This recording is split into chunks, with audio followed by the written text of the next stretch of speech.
صدیوں پرانی بات ہے۔ بغداد میں جنید نامی موتیوں کا ایک تاجر رہا کرتا تھا۔ کافی محنت اور بھاگ دوڑ کے باوجود بھی اسے اتنا منافع حاصل نہ ہوتا کہ وہ آرام سے اپنی زندگی بسر کر سکے۔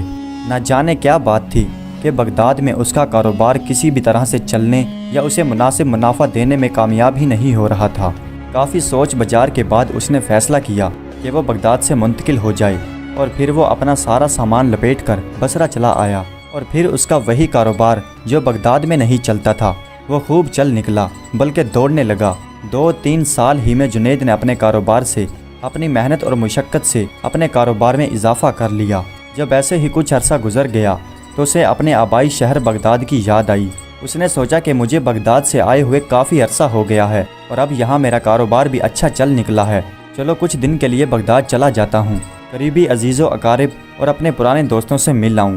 یہ خیال آتے ہی اس نے اپنا بصرہ میں پھیلا ہوا کاروبار سمیٹا اور بغداد جانے کے لیے تیار ہو گیا۔ جنید جب بغداد سے بصرہ آیا تھا تو اس کی جیب میں چاندی کے صرف چند سکے تھے اور اب اس کے پاس چاندیوں کا ایک تھیلا تھا۔ اس نے اپنی اشرفیوں کو ایک چمڑے کے بنے ہوئے مضبوط تھیلے میں رکھا اور سفر کے لیے نکل پڑا۔ پورا دن گزر گیا اور شام ہو گئی۔ جنید ایک سرائے میں پہنچ گیا اور رات وہیں پر گزارنے کا فیصلہ کیا۔ اسی سرائے میں ایک ٹھگ اور بہت ہی شاطر قسم کا آدمی بھی موجود تھا۔ ٹھگ کا نام ابو القادر تھا۔ ٹھگ نے جنید کو دیکھتے ہی سمجھ لیا کہ جنید کے پاس اچھی خاصی رقم ہے۔ اب وہ اسے اس کی رقم ہتھیانے کے لیے ترکیبیں سوچنے لگا۔ کافی دیر سوچ بچار کے بعد وہ جنید کے پاس پہنچا اور جنید کو سلام کرتے ہوئے اپنا تعارف کروایا۔ مجھے ابو القادر کہتے ہیں اور میں بصرہ سے بغداد جا رہا ہوں۔ سرائے کے مالک سے مجھے پتہ چلا کہ آپ بھی بغداد جا رہے ہیں۔ جب ہم ایک ہی منزل کے مسافر ہیں تو کیوں نہ ہم ایک ساتھ ہی سفر کریں۔ کہتے ہیں کہ ایک سے بھلے دو، باتیں کرتے ہوئے ساتھ چلیں گے تو سفر میں آسانی ہوگی۔ جی ہاں، میں بھی بغداد جا رہا ہوں اپنے دوستوں، رشتہ داروں اور قریبی احبابوں سے ملنے کے لیے۔ یہاں بصرہ میں میرا کاروبار ہے۔ جنید نے بڑے اتباق سے کہا، ارے واہ، میں بھی ایک تاجر ہوں اور آج 10 سال کے بعد میں بغداد واپس جا رہا ہوں۔ سنا ہے کہ آج کل لٹیرے تاجروں کو راستے میں ہی لوٹ لیتے ہیں یا ٹھگ انہیں اپنی چکنی چوپڑی باتوں میں پھنسا کر ان کا مال ہتھیا لیتے ہیں۔ بس اسی خیال سے میں نے آپ سے مشورہ کیا تاکہ ہم دونوں ایک دوسرے کا سہارا بن سکیں۔ بھلا جنید کو اس مشورے سے کیا اعتراض ہو سکتا تھا؟ وہ تو خود ڈاکو اور لٹیروں سے خوف زدہ تھا اور دل ہی دل میں اللہ تعالیٰ سے ڈاکوؤں سے محفوظ رہنے کے لیے دعا بھی مانگ رہا تھا۔ اس نے یہ سمجھا کہ یہ تاجر بھی میرا ہم سفر ہے اور اپنے وطن بغداد واپس لوٹ رہا ہے، اس کا اور میرا ساتھ مناسب رہے گا۔ اس نے یہ سوچ کر ابو القادر کے ساتھ سفر کرنے کے لیے حامی بھر لی۔ اگلے روز دونوں ہی بغداد کی طرف جانے والے راستے پر اپنے سفر کا آغاز کیا۔ ابو القادر نے پوری طرح سے اپنی چکنی چوپڑی باتوں سے جنید کو اپنے جال میں پھنسا لیا تھا اور اس نے باتوں ہی باتوں میں جنید سے یہ بھی معلوم کر لیا تھا کہ اس کے پاس کتنی دولت ہے۔ طویل ریگستان کا علاقہ طے کرتے ہوئے وہ بغداد کے بالکل قریب پہنچ گئے۔ ان دنوں بغداد میں نئے آنے والے تاجروں کو ایک ٹیکس کی ادائیگی کرنا لازم ہوتی تھی۔ ابو القادر جنید سے کہنے لگا، ہم بصرہ سے بہت محنت مشقت کر کے اور ایک ایک پائی جمع کر کے یہ دولت لے کر آئے ہیں۔ اگر ہم دونوں ہی خود کو تاجر ظاہر کریں گے تو ہم دونوں کو ہی ٹیکس کی ادائیگی کرنا ہوگی۔ کیوں نہ ہم میں سے ایک ہی تاجر بن کر ٹیکس کی ادائیگی کرے اور دوسرا ایک عام شہری بن کے شہر میں داخل ہو، اور ایسے ہم میں سے ایک ٹیکس دینے سے بچ جائے گا۔ جبکہ جنید ایک خرا اور ایماندار آدمی تھا۔ وہ معمولی بات پر بھی جھوٹ بولنے سے اپنا دامن بچاتا تھا۔ لیکن جب ابو القادر نے اپنائی اور بہت خلوص بھرے انداز میں یہ کہا تو جنید نے کہا کہ ٹھیک ہے، میں خود کو تاجر ظاہر کرتے ہوئے ٹیکس کی پوری ادائیگی کروں گا۔ شاید آپ میری بات کا غلط مطلب سمجھیں۔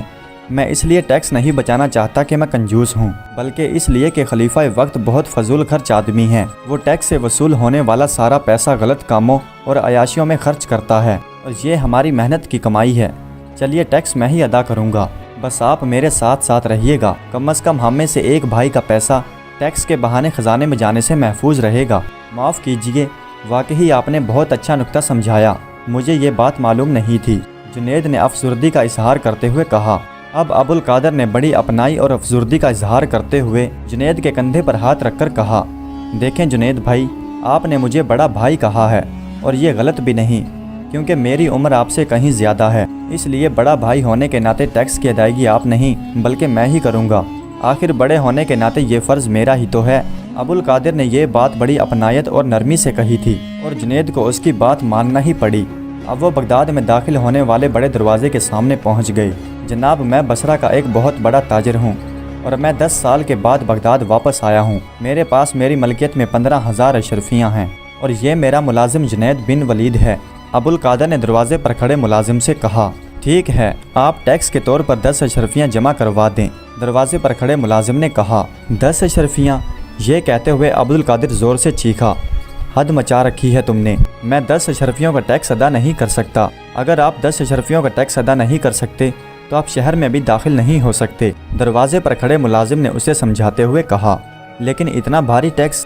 یہ ٹیکس نہیں بلکہ عوام کا خون چوسنے کی بات ہے۔ ابوالقادر نے تیکھے سے انداز میں کہا، جناب یہ غلط فہمی ہے آپ کی، حکومت کسی سے کوئی ٹیکس نہیں لیتی، یہ بس تاجر حضرات پر ہی لاگو ہے اور اسی رقم سے حکومت ترقیاتی کام کرتی ہے، عوام کو سہولتیں فراہم کرنے کی کوشش کرتی ہے۔ دروازے پر کھڑے ملازم نے پھر سے اسے سمجھانے کی کوشش کی، ارے تم تو خلیفہ کے ہی حق میں بات کرو گے، تم سے زیادہ خلیفہ کو میں جانتا ہوں، وہ عوام کی بھلائی کے نام پر تاجروں کو لوٹ رہا ہے۔ ابوالقادر نے اسی انداز میں کہا، خبردار، اگر آپ نے ایک لفظ اور خلیفہ کے خلاف کہا تو یہ آپ کے لیے اچھا نہیں ہوگا۔ دروازے پر کھڑے ملازم نے غصے بھرے انداز میں کہا اور غصے کے مارے اس کا چہرہ سرخ ہو گیا اور بات بھی بہت بگڑ گئی۔ جنید بن ولید نے آگے بڑھ کر ان دونوں کے درمیان بچ بچاؤ کروایا اور وہ ابوالقادر کو لے کر شہر میں داخل ہو گیا۔ بصرہ جاتے وقت جنید اپنا پرانا گھر بھی فروخت کر گیا تھا، اس لیے اسے رات گزارنے کے لیے کسی سرائے میں قیام کرنا پڑا۔ ابوالقادر کی بھی کچھ یہی کیفیت تھی، دونوں رات گزارنے کے لیے ایک سرائے میں ٹھہر گئے۔ سرائے پہنچ کر ابوالقادر نے دونوں کا سامان ایک کمرے میں رکھوا دیا اور پھر اپنی جیب سے چاندی کی 10 اشرفیاں نکالتے ہوئے بولا، لو یہ رکھ لو۔ کس لیے؟ جنید نے حیران ہو کر سوال کیا۔ یہ تمہاری تنخواہ ہے۔ کیسی تنخواہ؟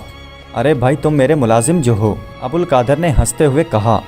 جنید مسکراتے ہوئے بولا، میں مذاق نہیں کر رہا، میں پوری طرح سے سنجیدہ ہوں۔ ابوالقادر نے خوشی بھرے لہجے میں کہا تو جنید اس کی طرف دیکھتا کا دیکھتا رہ گیا۔ اسے ابوالقادر کی یہ بات سمجھ میں نہیں آئی تھی اور نہ ہی ابوالقادر کا یہ لہجہ اسے پسند آیا اور وہ کسی بات میں الجھنا بھی نہیں چاہتا تھا۔ اس نے سوچا کہ اگر ابوالقادر اس کے ساتھ نہیں رہنا چاہتا تو کوئی بات نہیں، وہ کسی دوسری سرائے میں جا کر ٹھہر جائے گا۔ وہ اپنا سامان اٹھا کر وہاں سے جانے لگا تو ابوالقادر نے اس کے ہاتھ سے سونے کی اشرفیاں چھین کر کہا، یہ میری تھیلی لے کر کہاں چلے؟ ارے بھائی ابوالقادر، یہ کیا ہو گیا ہے تم کو؟ آپ کو پتہ بھی ہے کہ یہ تھیلی میری ہیں اور پھر آپ اسے اپنا کہہ رہے ہیں۔ جنید حیرت بھرے لہجے میں بولا، میری بلی مجھے ہی میاؤں، میرا ملازم ہو کر مجھے ہی آنکھیں دکھاتا ہے۔ ابوالقادر نے گراتے ہوئے غصے میں کہا اور ایک زوردار تھپڑ جنید کے رخسار پر جما دیا۔ تھپڑ پڑتے ہی جنید تو ہکا بکا رہ گیا، اسے سمجھ نہیں آ رہی تھی کہ یہاں پر پہنچتے ہی ابوالقادر کو کیا ہو گیا ہے۔ ان دونوں کا شور شرابہ سن کر سرائے میں ٹھہرنے والے دوسرے مسافر بھی ان کے پاس پہنچ گئے۔ ابوالقادر نے چیخ کر سب کو بتانا شروع کر دیا کہ یہ میرا ملازم ہے، یہاں پہنچ کر اس کی نیت خراب ہو گئی ہے، میرے سامان اور میری دولت کو اپنا سامان اور اپنی دولت کہہ رہا ہے۔ اب جنید سمجھ گیا کہ اس کا واسطہ کسی بہت چالاک اور بہت بڑے ٹھگ سے پڑا ہے۔ ابوالقادر نے اپنی صفائی کا اظہار کرتے ہوئے کہا کہ جناب، میں اس کا ملازم نہیں اور مجھے ملازم بتا کر میری کئی سال کی رقم پر قبضہ کرنا چاہتا ہے۔ یہ سنتے ہی ابوالقادر جنید کے ساتھ مرنے مرانے کی باتیں کرنے لگا۔ جھگڑا بڑھنے کی صورت میں سرائے کے مالک نے ان دونوں کو لے جا کر قاضی کے سامنے پیش کر دیا۔ سرائے کے مالک سے ساری معلومات حاصل کرنے کے بعد قاضی بولا، کسی بھی فیصلے پر پہنچنے سے پہلے میں جاننا چاہتا ہوں کہ تھیلے میں کتنی اشرفیاں ہیں۔ میں بتاتا ہوں، جنید نے کہا، لیکن ابوالقادر نے چیختے ہوئے کہا، نہیں قاضی صاحب، میں بتاتا ہوں کہ اس تھیلے میں کتنی اشرفیاں ہیں، اس تھیلے میں کل… تم بھی ٹھہر جاؤ۔ قاضی نے اپنے ہاتھ کا اشارہ کرتے ہوئے ابوالقادر کو بولنے سے منع کر دیا۔ میں تم دونوں سے اکیلے میں پوچھنا چاہتا ہوں۔ قاضی نے یہ بات اس خیال سے کہی تھی کہ جس کی رقم ہوگی وہی اس تھیلی میں موجود اصل رقم کی تعداد بتا سکے گا۔ قاضی نے دونوں کو الگ الگ بلا کر پوچھا اور پھر اپنے خاص ملازم کو کہہ کر اس کی تحقیق کروائی تو اشرفیاں دونوں کی بتائی گئی تعداد کے مطابق تھی۔ قاضی جس معاملے کو بہت آسان سمجھ رہا تھا اب وہ بہت الجھ چکا تھا۔ پھر قاضی نے دونوں کو مخاطب کرتے ہوئے کہا کہ اگر تم دونوں کے پاس کوئی پختہ ثبوت اور کوئی گواہ ہے تو وہ پیش کرو تاکہ اس پر انصاف کیا جا سکے۔ یہ سن کر جنید گہری سوچ میں ڈوب گیا۔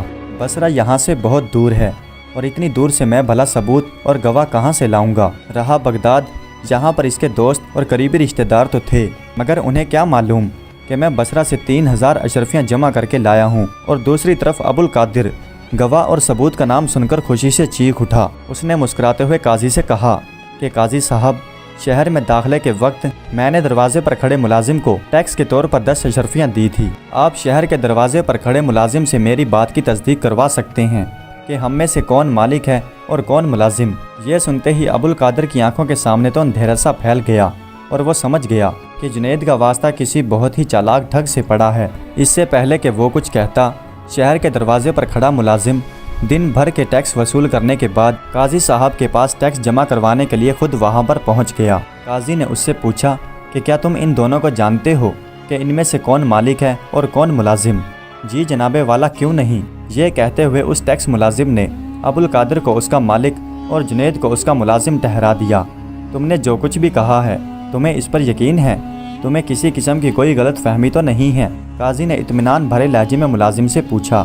جی جناب والا، میں نے جو کچھ بھی کہا ہے وہ بالکل درست ہے اور میں کسی قسم کی غلط فہمی کا شکار نہیں۔ ٹیکس ملازم نے بڑے اطمینان اور ٹھوس لہجے میں کہا۔ اب تو ابو القادر کے لیے کسی قسم کی شک کی گنجائش ہی نہیں رہی تھی۔ سارے ثبوت اور گواہ ابو القادر کے حق میں تھے۔ سب یہی سوچ رہے تھے کہ قاضی ابو القادر کے حق میں ہی فیصلہ سنائے گا اور جنید کو سخت سزا دے گا۔ اپنے محنت مشقت کی کمائی ہاتھ سے یوں نکلتے ہوئے دیکھ کر جنید کو بہت افسوس اور دکھ ہو رہا تھا، لیکن اتنی بڑی رقم کے اپنے ہاتھ سے نکلنے سے زیادہ اسے اپنی عزت کا خیال تھا، جو آن کی آن میں تباہ ہو جانے والی تھی۔ اس کے کردار پر اب الزام لگنے والا تھا۔ اسے اپنی زندگی کے کچھ دن بطور سزا جیل میں رہ کر گزارنا پڑیں گے۔ صدمے اور عزت نابوس پر دھبا لگ جانے کے خیال سے اس کی آنکھیں بھر آئی۔ وہ دل ہی دل میں سورہ بقرہ کی ایک آیت انا للہ و انا الیہ راجعون کا ورد کرنے لگا۔ اس نے قاضی کو ابو القادر کے ملنے اور سفر کی ساری تفصیلات کو بتاتے ہوئے کہا، حضور یہ شخص کوئی تاجر نہیں بلکہ ایک بہت بڑا ٹھگ ہے۔ تم نے یہ بات پہلے کیوں نہیں بتائی؟ قاضی نے جنید سے کہا، جناب علی، قوم کا ٹیکس بچانے اور چوری کے جرم میں مجھے سزا نہ مل جائے، میں نے اسی ڈر سے یہ نہیں بتایا۔ جنید نے ساری حقیقت بتانے کے بعد کہا۔ یہ سن کر ابو القادر چیخ اٹھا۔